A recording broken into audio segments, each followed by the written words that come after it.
Hello, everybody. I'm Joe McGovern, Awards Reporter here at TheWrap, and we are happy to have you for our 2021-2022 awards screening of Being the Ricardos, here today with actor J.K. Simmons. We're going to show you the trailer for the movie, and then we'll go right into the conversation with our guest, with J.K. And to the audience, please participate in the live chat of the stream and share your thoughts about the film, and also let us know where you're tuning in from. And before we get to JK, let's take a look at the trailer for Being the Ricardos.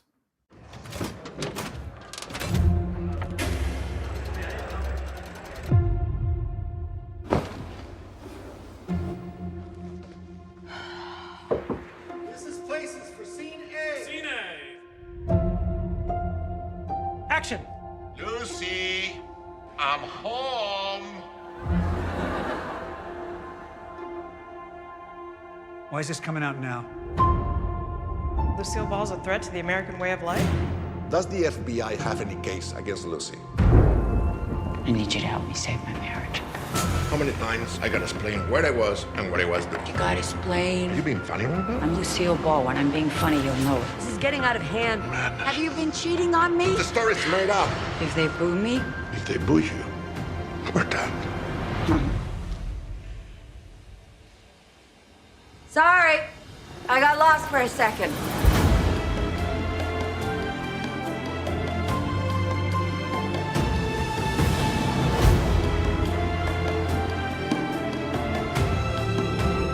you're my hero. I care about what works. I care about what's funny. I care about you. Now you're scaring the shit. I was just gonna say, good show. Good show. Good show.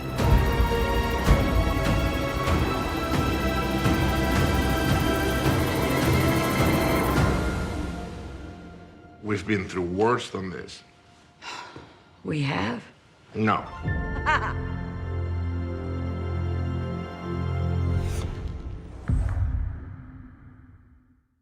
Welcome back. It is my pleasure to introduce Academy Award winner J.K. Simmons. Good to see you, sir. Thanks. Hi, Joe. Hi. So I want to talk a lot about your whole career, but especially about this role and this film, because in a way, this does link back to something much earlier. In 2006, there was an episode of The West Wing. I think it was called Duck and Cover, about a nuclear war in California. And there you are listed in one of the supporting roles in that episode. So as we all know, Aaron Sorkin, it was the creator of The West Wing and is the director and the writer of this film. But back then, over 15 years ago, was there any interaction with him? I mean, I'm assuming you obviously were a fan. I have been a fan, and there was zero interaction with Aaron and myself on that episode of The West Wing. But there was interaction in 1990 when I joined the cast of his Broadway play, A Few Good Men. So that's how far back we actually go. Way further. And that's before the movie of A Few Good Men. That's when Aaron Sorkin was just some kid from Westchester that, that wrote this genius play. And several months into the run, I got an audition to be a replacement and an understudy, and ended up getting an opportunity to go on. And to this day, it remains one of the greatest experiences of my career as an actor. And during the run of that, were you able to get to know him at all, or chat with him even, just to understand his personality? Well, a little bit. He came. I was understudying the Colonel, among other characters, and had an opportunity to go on and play the part for several shows. Aaron was, the play had been running for 9 months by that time. So usually the playwright would just be, on an island somewhere waiting for his next check. But Aaron, got a call that I was going on, and he said, "Oh, let me check out this understudy." And he came and saw my first performance, I think, as Lieutenant Colonel Nathan Jessup, and was very gracious and came backstage, and we had this great meeting of the minds and meeting of the hearts, and So 30 years later, he thought of me again, and we we ended up being the Ricardos. Then this is a movie that was made during COVID. It wasn't a film that was held over from the year before. What were you, when you got the offer or got the script or got the call? What was your first reaction? I mean, was it the name, his name, of course, also Nicole Kidman and Javier Bardem? What was that first impulse after getting the script? Well, the first impulse goes back even before that, because when I heard that Aaron was working on this idea for a story, and my agent said, would you be interested? And my initial skepticism about biopics, quote unquote, in general, I generally have stayed away from them. It's just not a thing as an audience or as an actor that I'm drawn to. So I was initially kind of like, I don't know.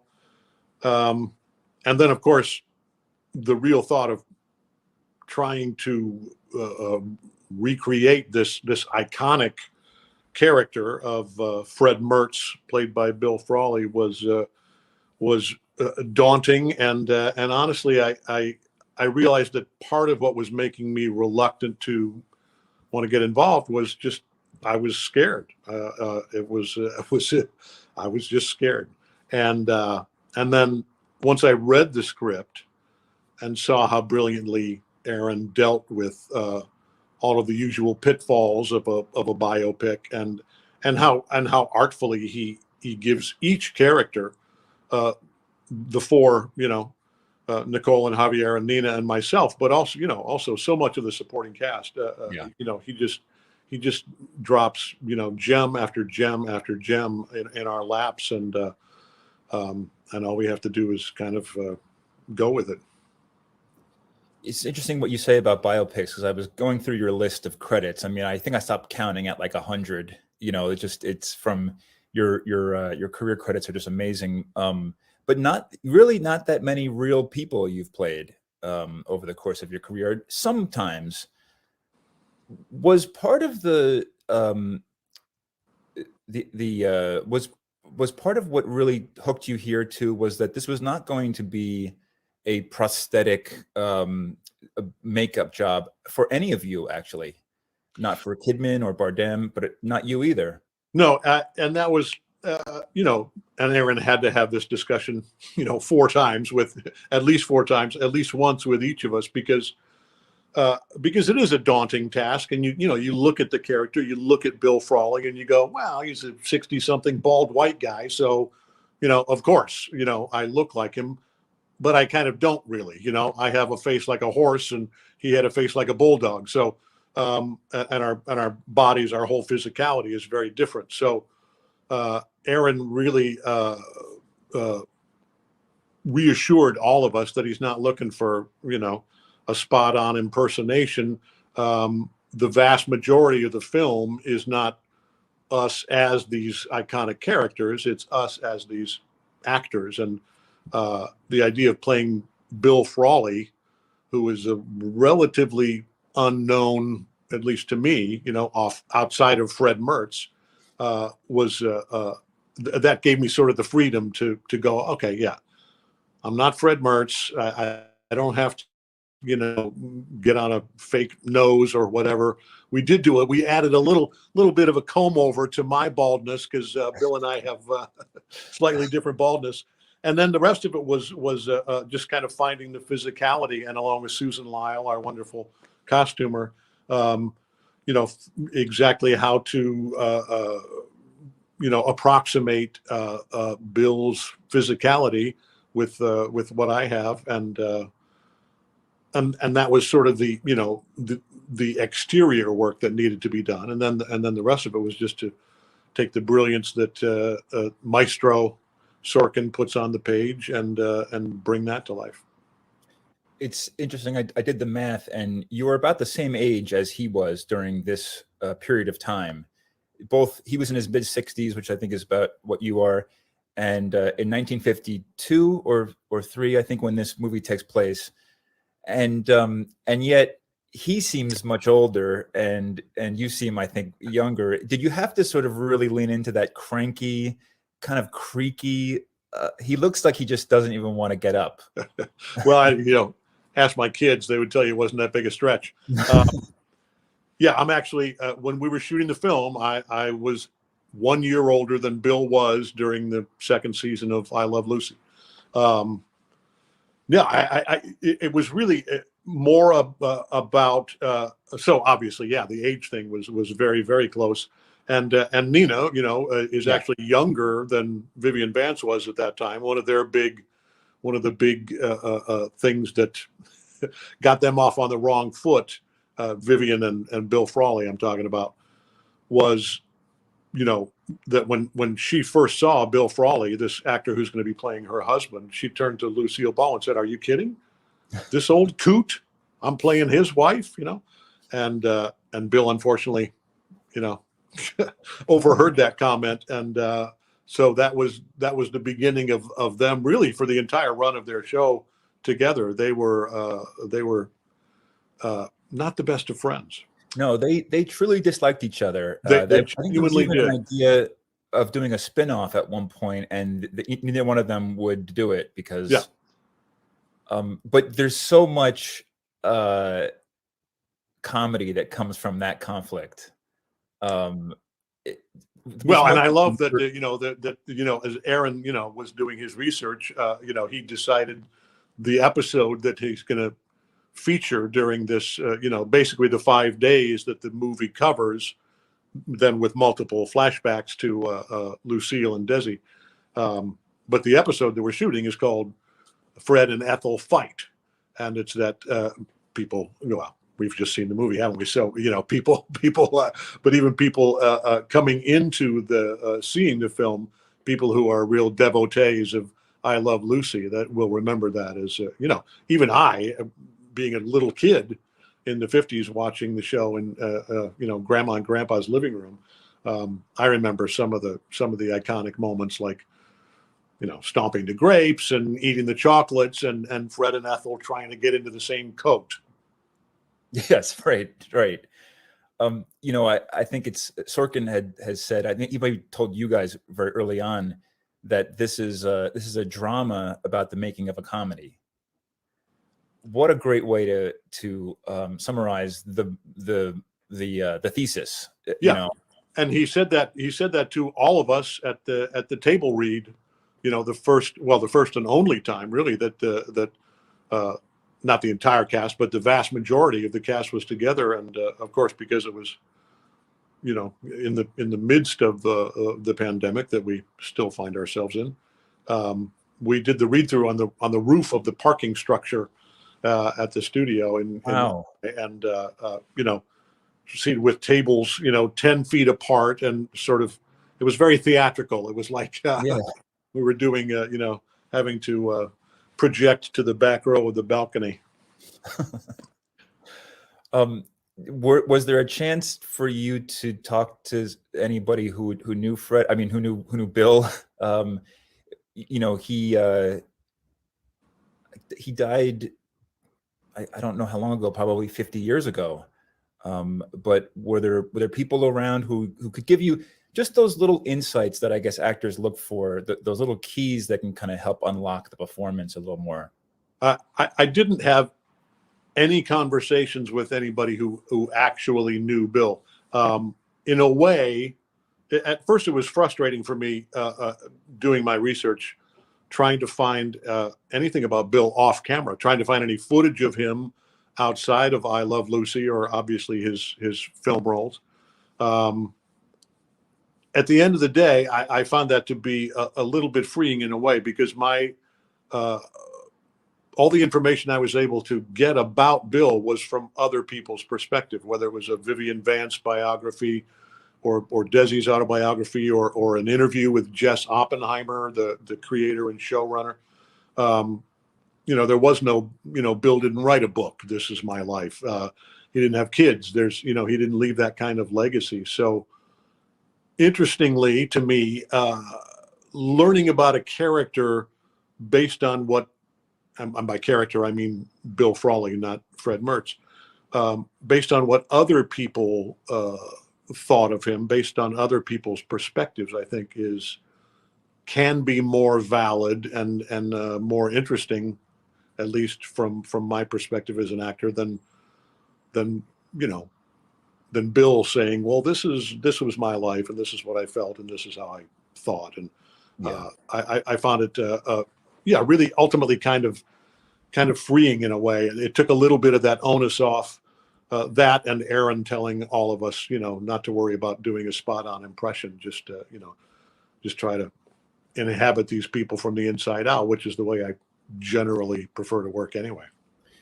And also, who is better than Aaron Sorkin in the last 20 years, specifically at taking real people and then sort of projecting them through his way of creating amazing narratives that are really complex.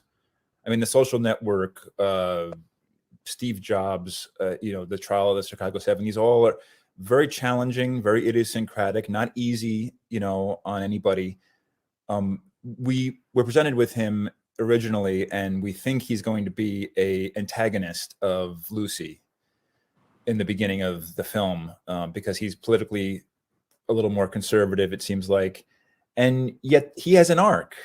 Just in this short 5 days that the film takes place in, what was that like to portray that? I mean, it's incredible. Well, it was great. I mean, and this, anytime you talk to any actor, who's worked on our film or I'm assuming on any Aaron Sorkin film, we constantly refer to the gifts that we continued to be given in the script. And when I first read, the version of the script that was very close to what we see in the finished film, it was every scene, and all the actors felt this way. Like every scene that I would read that Bill was involved in, that there would be, it wasn't just, forwarding the plot, or it wasn't just being there so we can find out how Lucy and Desi felt. Every character in the scene, is developed, and as you referred to, has an arc that continues to be developed throughout the story. I mean, that arc is largely explored in the first 10 minutes, because after we have all the bickering with Nina and myself, with Vivian and Bill, then at the end of that table read, we have the wonderful short little scene with Desi, with Javier and myself, where he does sort of jump to that assumption. Oh, I thought you'd be wanting to ride Lucy out of town on the rails because you're anti-commie. And I said, well, yeah, but I dislike the committee more than as much as I dislike communists. And I think that was, again, one of those many sort of little gems or little breadcrumbs that I found reading the script, where I thought,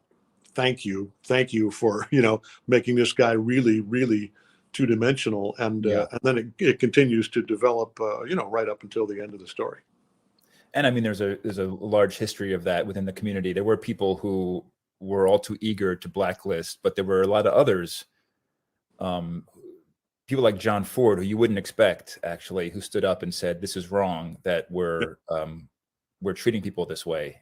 And I think it ultimately, for people who were I was going to say right-minded, but that's probably not exactly the phrase I'm looking for. But for people who were open-minded, it wasn't even a question of commies good or commies bad, or it was a question of this committee is well, and Aaron has referred to historically, you reference the committee, and people have asked him, well, how can a modern day audience even comprehend what this House Un-American Activities Committee was like? And Aaron said, well, it's like Twitter. Yeah. I mean, it's like you're being canceled, you're being blacklisted, and I think unfortunately it's all too easy to identify with. Yeah, but I mean, it and not to say that what goes on today is any better, but I mean, there were suicides, there were people who never recovered. Oh yeah, No, it was horrible. No, it was life altering, and yeah, as you said, life ending for some people. And Yeah. it was a terrible time for democracy, for our country. And that's another way that the film succeeds by not really being about that, and yet Yeah. it's one of the many layers that sort of. And I want to ask you about a few others, because I maybe talk about your three main co-stars. First, about Nicole Kidman, who I can't believe you've never worked with before. No, I'd never met. In fact, met. I'd never met her or Javier. And as is often the case, a movie like this, it goes through a lot of different rumors and different stages of development. And there were, other actors being, oh, well, this person is going to play Lucille Ball, or no, it's going to be her, or it should be her, or blah, blah, blah. Yeah. And then, it ends up being Nicole. And no, I knew her only as an audience member. And, both my wife and I have always been gigantic fans of hers. And, you don't, again, part of the beauty of Aaron Sorkin, you don't look at Nicole Kidman and go, oh, Lucille Ball, but when most people think of Lucille Ball, they're thinking of, silly Lucy Ricardo, on the show. And especially modern audiences know much less about Lucille Ball, the character that Nicole portrays for, 99% of the movie when she's not being the silly comedian. Well, and like your performance, but just to an even greater degree, she is playing a dual role, and it actually is uncanny in some of those scenes that are shot in black and white, where you can't even tell it's not her, it's not Lucille Ball, or Lucy rather. Yeah. So, and those black and white scenes were for all of us, and obviously the onus is landing mostly on Nicole, but for all four of us, those were sort of both kind of daunting and exciting at the same time, to have the opportunity to recreate those kinds of iconic moments.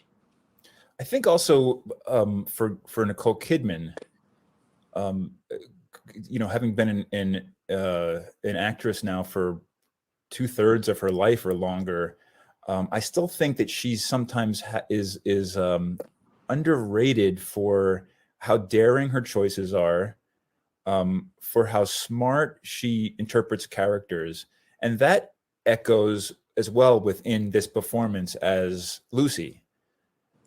Can you just talk maybe about working with her, with Kidman, and reflecting on that? Yeah, and an interesting similarity between Lucille and Nicole is that work ethic and that specificity of preparation.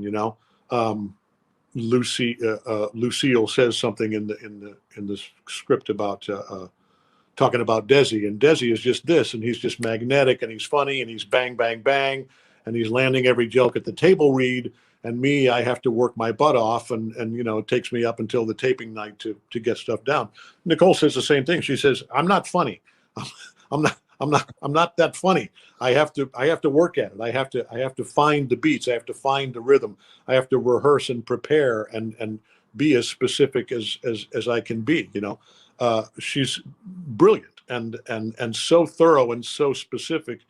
And then the sort of cherry on top of that, as an actor working with her, is that just along with all of that, I was going to say despite, but along with all of that preparation and all of that specific planning that has gone into her characterization, she's still able to be alive in the moment and be responsive during a scene to whatever she's getting from Javier or Nina or myself or Tony Hale or whoever it might be, and just still be there and still be listening and have her her entire tool belt at her disposal.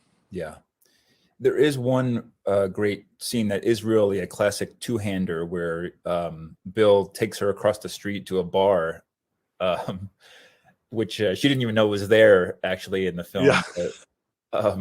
And there's a very interesting conversation that occurs between the two of them, and you realize that he is very protective in his own way of her, while also being careful not to condescend.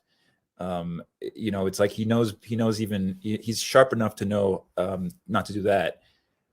So that was for the two of you, that your scene where it really was just two actors sitting together.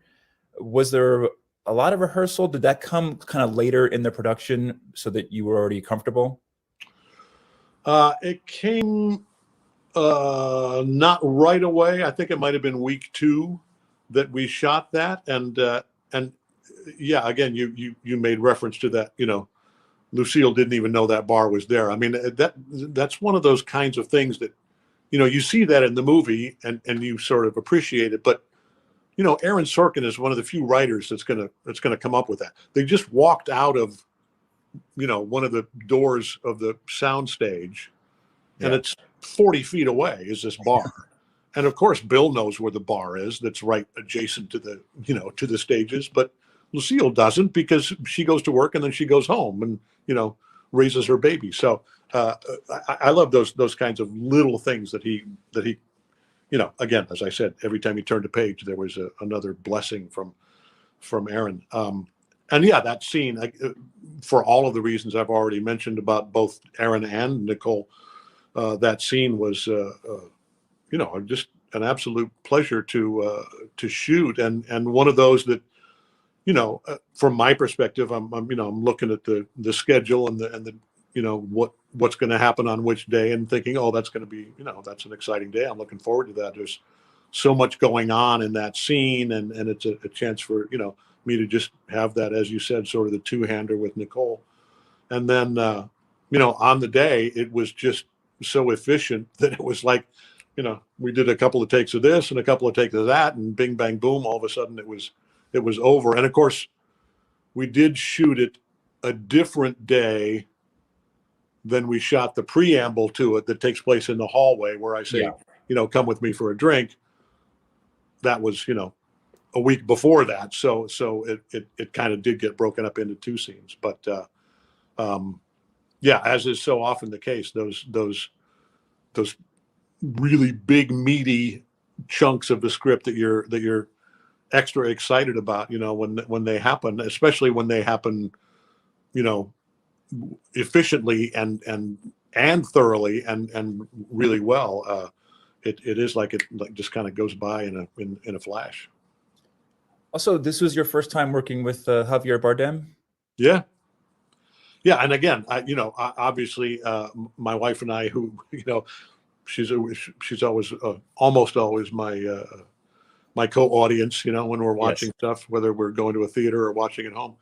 I've been massive fans of his, and some of his his very high profile stuff, like No Country for Old Men, maybe the creepiest Bond villain. Oh yeah, in the history of Bond villains. And then you see him in something like Vicky Cristina Barcelona, and you go, wait a minute, whoa, he's handsome. How can he be, how can he be this romantic, the thing is, he's just a wonderful, wonderful actor, and he can do a lot of different things. And in some ways, it's kind of an obvious obvious choice, to have Javier play. I keep trying to not say Ricky Ricardo, Desi Arnaz, because he's, he's a Latin guy of vaguely the same age, and he's one of the best actors in Hollywood. But it was a particular challenge for him because, the difference between Cuban and Spanish, which a waspy American dude like me is not all that aware of, but Javier talked about a few times as we were just kind of hanging out during the shooting, talked about that Spanish is like the flamenco, it's like this kind of crisp thing, and that and the Cuban is like the rumba, and it's all in the hips and it's all smooth and sexy, and that, for him was one of the big challenges, along with, of course, he had totally lied to Aaron Sorkin and said, yes, I play the guitar and I sing and I dance and I big, I've been playing the congas since I was 11 years old, and he had really no musical background at all. And I mean, to me, that's one of the most remarkable things about the movie is how charismatic and comfortable and at home he is, and how musical he is, with all of the dancing and the singing and the recreating the feeling of Desi Arnaz. And also he has to be irresistible because, even though they didn't ultimately make it, the marriage ended in divorce, she was crazy about him.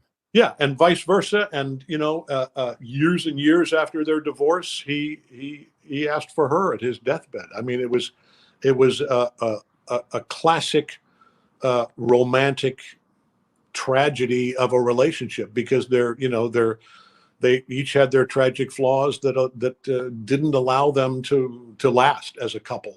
They couldn't stay married, but they loved each other till the end of their lives. It's also important. The movie does get into this. Again, it's not about technology in terms of television, but I mean, what an innovator he was. There are things that we see now while we watch TV shows that he pioneered.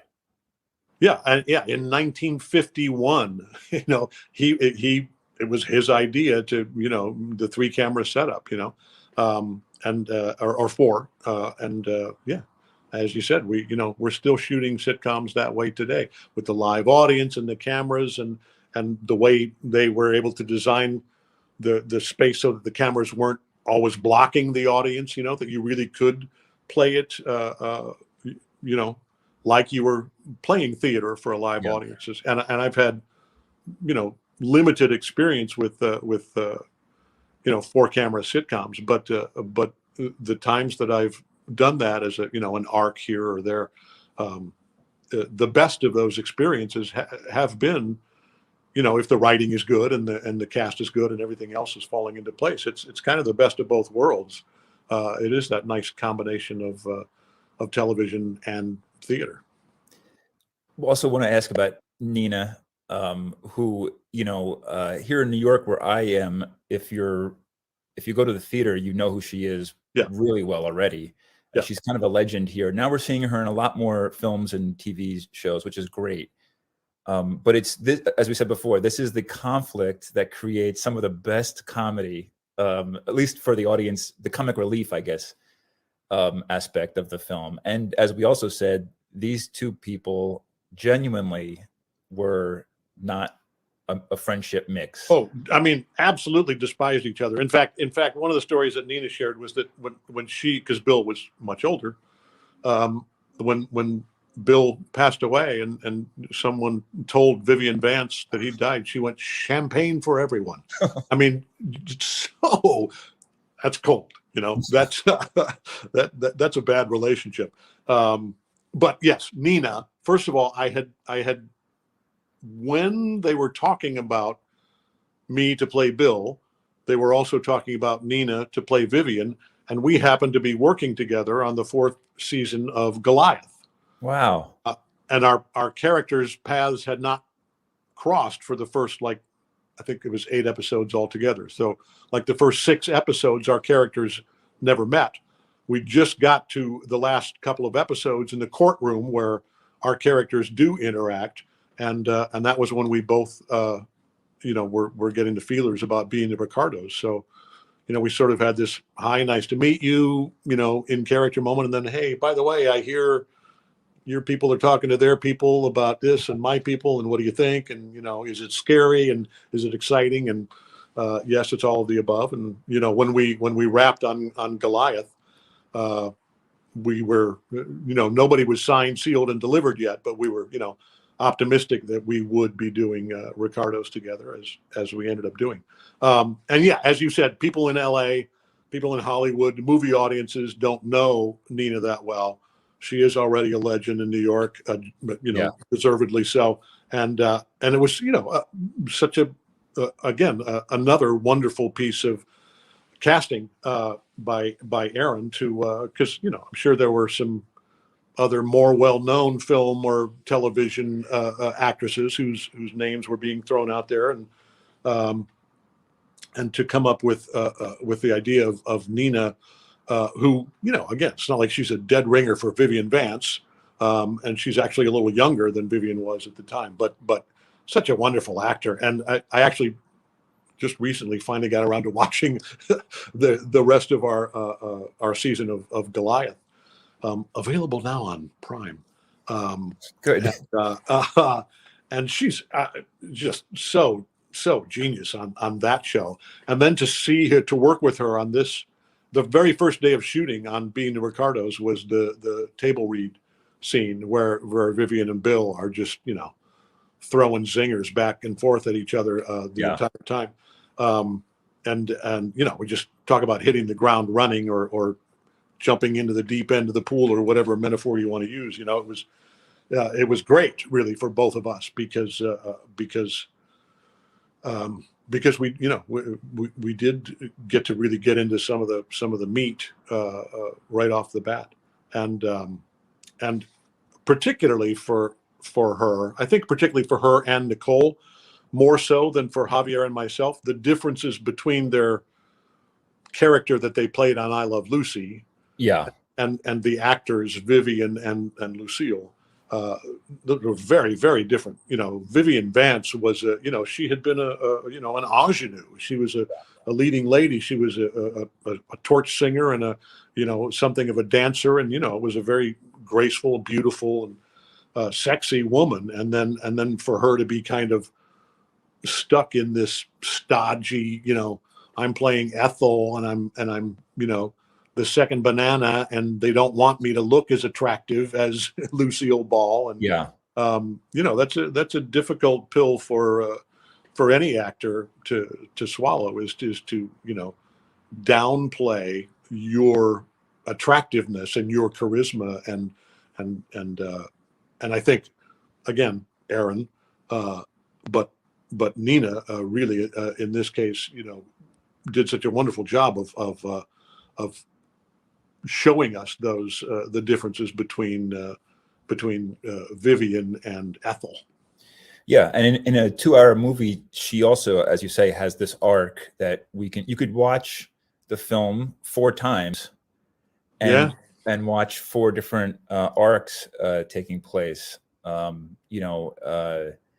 Credit to Aaron, who's written episodic series, but also knows how to boil things down to feature length and make it really count. I wanted to ask about the day that you wrapped on this movie. I know you jump around from different projects, sometimes just do a couple days or a couple weeks, but how did it feel when this was all over? Because given the COVID protocols and how you were up on the top of the parking garage to do the read through, was there I don't know, almost like, was there a satisfaction or even a melancholy when it was all over because of the experience you'd had?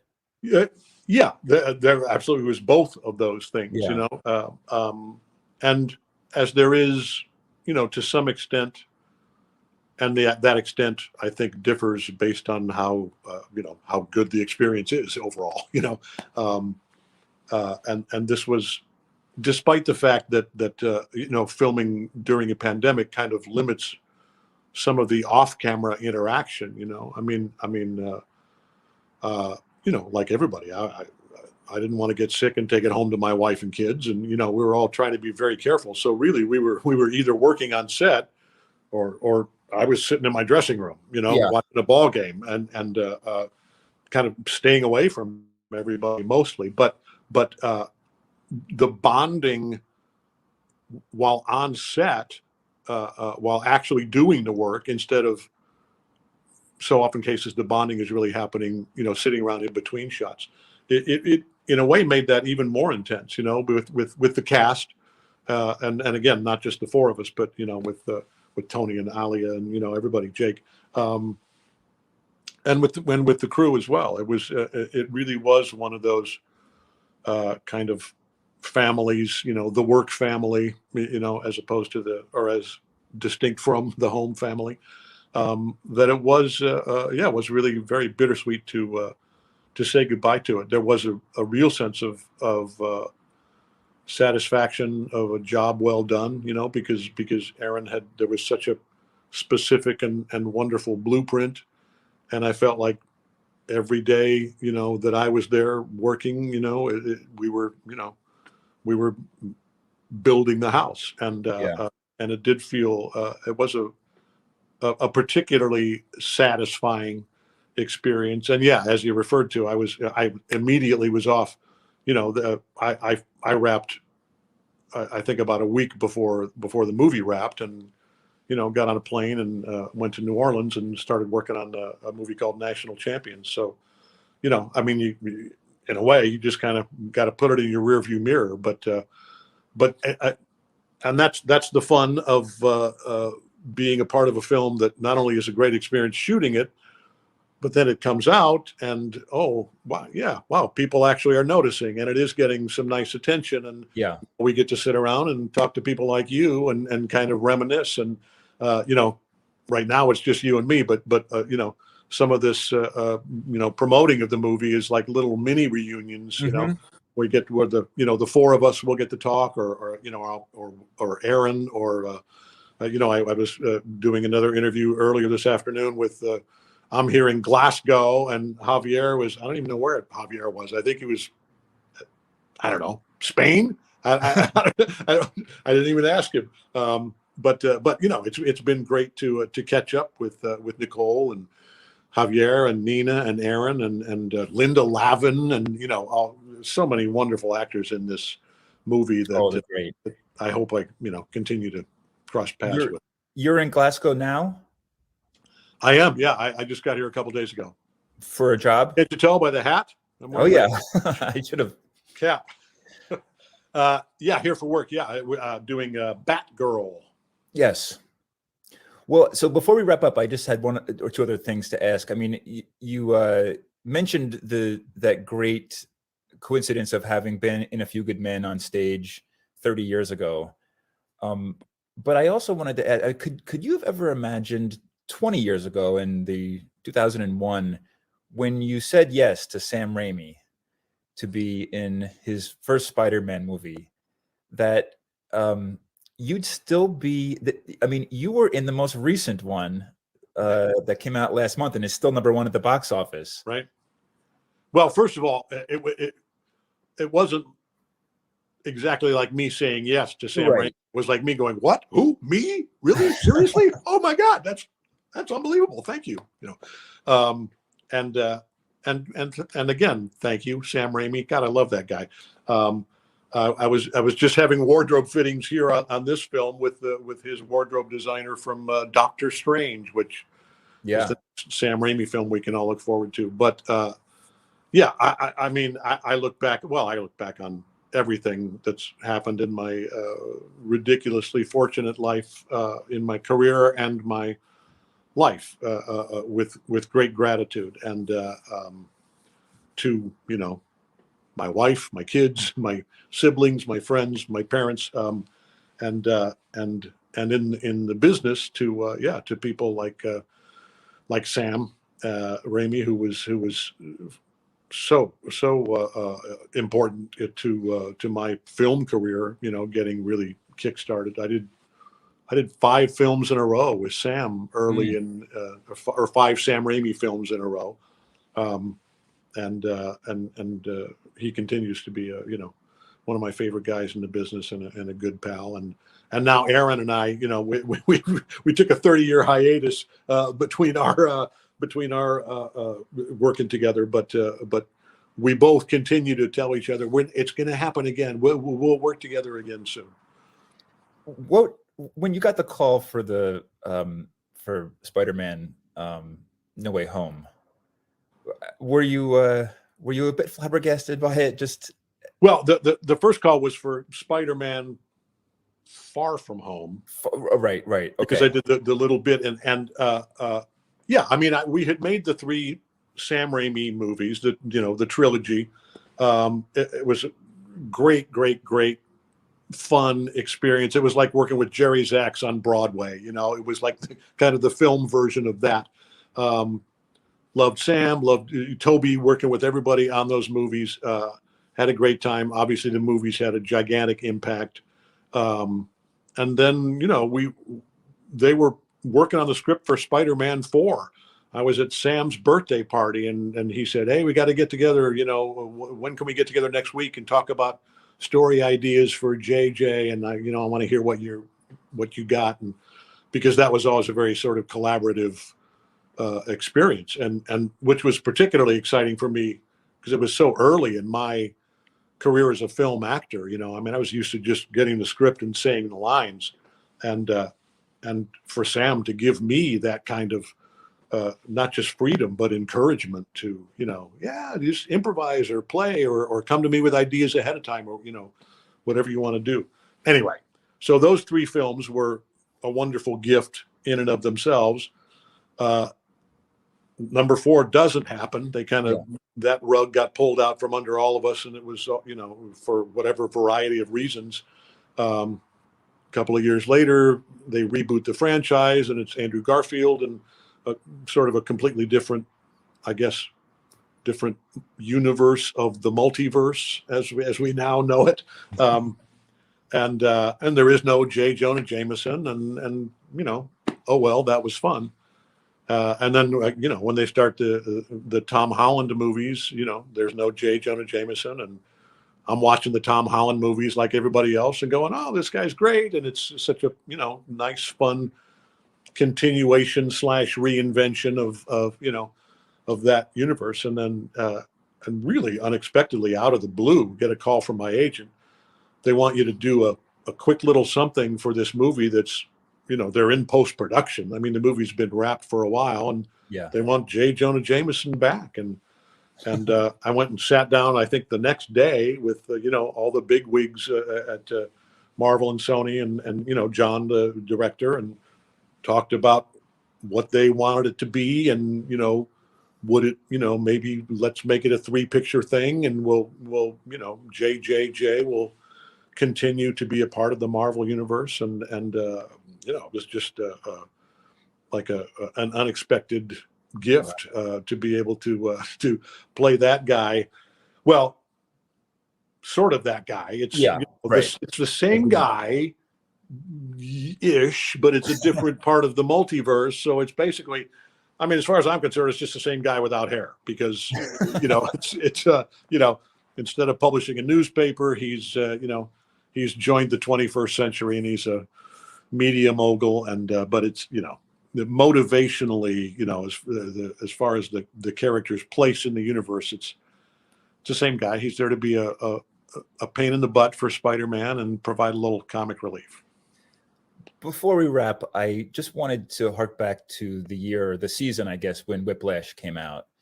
A movie that was blasted out of, I think, Sundance that year, but was still a fairly low budget with a then unknown director, Damien Chazelle, based on a short film. But there was not an award that you did not win from, the beginning of that season until, of course, the Oscars. And I wonder, with now some years that have gone by to reflect on that period, because it must have just been a whirlwind. What are your memories, and how did it take a little while for it to sink in that this really was your peers telling you how talented you were, and how much they've for a long time have actually liked you, but it was your first real blast through all of that award show? Well, yeah, I mean, yeah, there certainly was an aspect, because I was 60 years old when that came along, which the success in my career has come very gradually and sort of slowly, and after 20 years of doing theater, starting to do film and television, which is coincidental and fortunate, because that's how long it sort of has taken me to grow up as a human being. So I think if I'd have been getting that kind of attention when I was 25 years old, it would have been a different experience. It would have turned my head in a probably not productive way. By the way, Damien Chazelle, yeah, whatever happened to that guy? I wonder if he's going to have a career.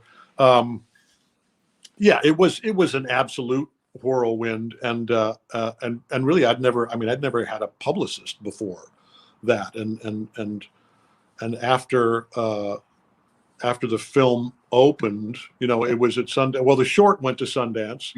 Then a year later, the feature was at Sundance. The short accomplished its, purpose, which was to generate funding for the feature, which, by the way, he wrote the feature. Damien wrote the feature film, then wrote the short film, as a sort of proof of concept, so even though he was nominated for Best Adapted Screenplay, I know it was a little backwards. Cart before the horse. And you were in the short film, we should mention, right? You were the I did the short film. When it came to me, when I first met Damien, it was through Jason Reitman, who was people don't remember, was a producer on Whiplash, and maybe wouldn't have come to me at all if it wasn't for Jason. I got an email from him. We should mention you also, I guess it's not really a spoiler now, but you are in the new Ghostbusters movie. I ever so briefly, yes, do appear in Afterlife. Yeah. And well, obviously both directed by Jason Reitman.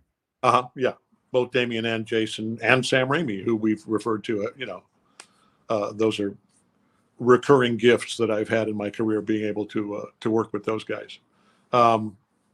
But I got an email from Jason with the scripts attached, the short and the feature scripts of Whiplash, and he said, "This kid's really, really great, and I talked to him about you, and read this and let me know what you think." And I read both, the full and the short, and there was no doubt in my mind, the opportunity to do the short film, which we shot over a long weekend. Yeah. For no money, of course, for everybody, was, that would, if it had ended there, Johnny Simmons and me doing the short film of Whiplash, it still would have been, a wonderful experience. And it's a wonderful little short film. But then, the fact that accomplished what they were hoping it would, and then they got, the financial backing to make the feature film, which was, I think, all of $3 million. And a little over a year after we made the short, Miles Teller and Miles, who Damien had always had in mind to play Andrew Neiman. Then there we are making the feature film, and not only is it made brilliantly, but by that time in my career, I'd been a part of a lot of wonderful low budget independent feature films, and most of them didn't get seen, even if they did get into a good festival, they didn't attract a wide audience. So just the work itself, making that film with Miles and with Damien, was its own reward. The work is its own reward. The work better be its own reward, because if you're in it, to have somebody hand you a trophy on a red carpet every week, take it from me, that doesn't happen very often. That's happened once to me in my career, and so anyway, so the work is its own reward. The film is something we will all continue to be proud of for the rest of our lives, and the fact that it did find an audience, that it did get all the attention that it got, and all the awards, and it was, again, my first time sort of being caught up in awards season. I didn't even really fully get that was a thing, and then the fact that as the momentum built for Fletcher and Whiplash, it was ridiculous, because all my friends who do pay a lot more attention to the business of show business and all of that were like, "Dude, you're going to win all the awards," and I was like, "Dude, shut up." Don't be that guy. Don't be that jinx, But, that's the way that it did turn out. And it was like a snowball rolling downhill. And my wife and kids and I were able to experience most of it together, and it was a real blessing. And my wife and kids, by the way, having just mentioned them, we just finished a film that my wife, Michelle Schumacher, wrote and directed that I don't star in, but I play a role in. Our daughter plays a role in it, and our son is currently scoring the movie. So wow, there's a family affair. And what is the title of that? Well, that's the problem, because the working title is The Woods, but the producer, who happens to be my wife's brother, to extend the family affair, apparently that title has been used too much. So we're working on a different title, but it's a thriller set in the woods. Whoa.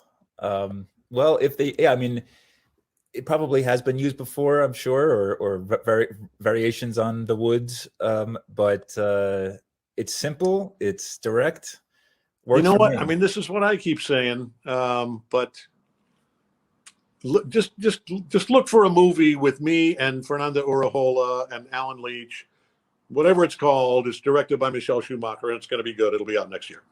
Well, congratulations on finishing that, and on this current film that you're Batgirl that you're embarking on. You just arrived, so you're not quite. I actually haven't shot a day yet. Today was just fittings and meetings and stuff, and they've been shooting for 6 weeks or so. And I'm going to jump on the train tomorrow morning and do my first scene work as Batgirl's dad. Yeah, terrific. And I mean, best of luck. I mean, this is a somewhat of another weird award season, in that a lot of it will be virtual. I don't think for much longer, hopefully. But enjoy the whirlwind once again. Yeah, listen, thank you. We absolutely all are, and it's always gratifying when a film that you're a part of starts getting the kinds of attention that you hope it will, and some of that is coming my way as an individual. Certainly, a lot of it is going to Aaron and to Nicole and to Javier as individuals, and we're all grateful for all of it. J.K., thank you so much for chatting with us, and best of luck. Congrats on this film and this performance. Thank you. Thanks a lot, Joe. Thank you for joining us today. Be the first to know about all upcoming Wrap screenings and get access to exclusive content and premium events by becoming a Wrap Pro member. For all screening information, including past screenings you may have missed, please visit TheWrap.com events tab in the main navigation bar.